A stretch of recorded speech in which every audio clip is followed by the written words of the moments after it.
26/11च्या मुंबई हल्ल्यातील आरोपी तहव्वूर राणा याला भारतात आणण्याचा मार्ग आता मोकळा झालेला आहे।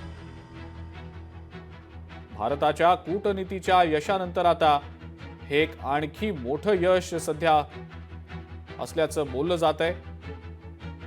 26/11 मुंबई दहशतवादी हल्ला आता मुंबईकर आणि भारतीय विसरलेले नाहीत। या हल्ल्यातील पाकिस्तान वंशाचा कॅनडामधला व्यापारी तहव्वूर राणाला लवकरच आता भारताकडे सोपवलं जाणार आहे।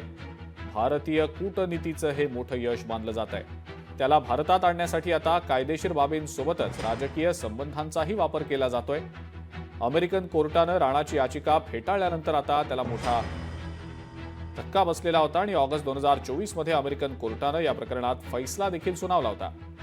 भारत अमेरिका या दोन्ही देशांमधील प्रत्यार्पण संधी अंतर्गत त्याला भारतात सोपवण्यास कोर्टानं मंजुरी दिली होती आणि त्या अंतर्गतच आता या तहव्वूर राणाला लवकरच भारतात आणण्याच्या हालचालींना वेग आलेला आहे।